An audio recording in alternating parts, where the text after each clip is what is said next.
Congress gets back in session today as a vote on a war powers resolution is expected to happen to assert congressional authority to declare war as Iran expanded its targets Tuesday, striking the U.S. Embassy in Saudi Arabia. Joining us now live from Washington, D.C. is Hawaii Representative Jill Tokuda. Aloha and good morning, Representative. Thank you so much for joining us. Good morning. Thanks for having me.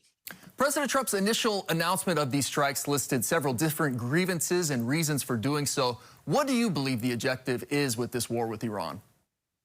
Well, first of all, war, we shouldn't be questioning which objective it is.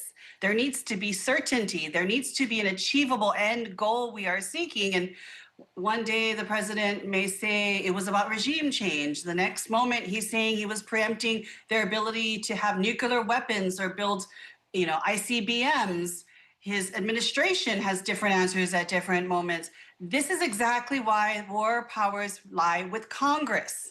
So there's certainty as to what our outcomes and objectives are when we enter war, and what are we going to do to make sure there's an exit strategy. We get our service members, their families, everyone out quickly with the least amount of potential casualties. And as you're seeing right now, those numbers are continuing to tick up in terms of service members lost and, quite frankly, American civilians stuck there in the region needing to quickly get out. Was any case for this war made to Congress by President Trump or his surrogates before it was launched? There was no case made to Congress. And again, we're finding ourselves similar to Venezuela, where we're going to get a classified briefing today for the very first time after 72 hours have already passed since the first bombings took place.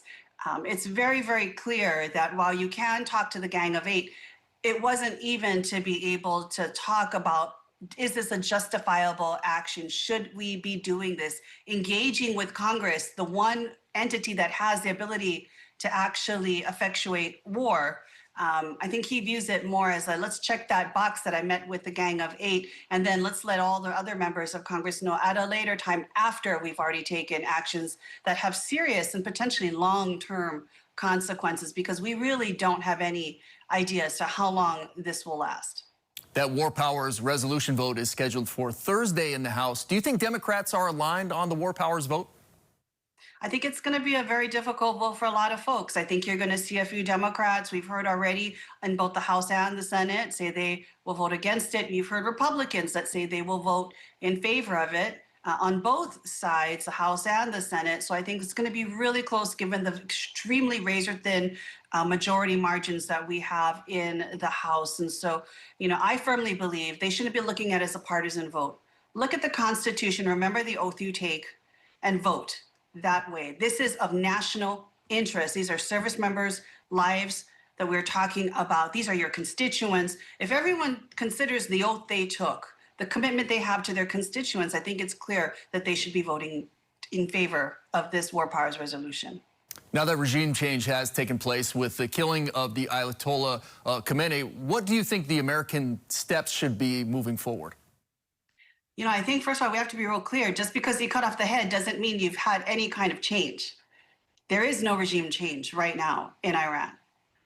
The same people that were in power before the strikes are still in power right now. This administration went into this not knowing who or would replace the Ayatollah, how any kind of transition would take place that would mean a safer Middle East, a more peaceful Middle East, safer America, and a safe life for Americans. They did not consider any of those things. And so just because you execute their leader does not mean the country is any safer or more stable. And now the president is talking about how we're going to stay there to the bitter end, till we have to do everything we have to do. That's a long, protracted, drawn-out foreign war that Americans don't need when they're having a hard enough time back at home figuring out how they're going to feed their kids and take care of their families. First and foremost, we need to be thinking about the safety and security of service members in the region right now. If you look at the chaos of the airports, the closing of embassies, we need to make sure our people can get out. We need to make sure civilians are safe. And from everything we've seen so far, sadly, the casualties have been both American and they have been civilian. And this has got to stop. And so safe extraction of civilians and Americans immediately needs to take place. And we need to consider the safety and the well-being of our service members. We got to send them a lot of aloha and prayers right now in this unstable situation that they are finding themselves in. Very important.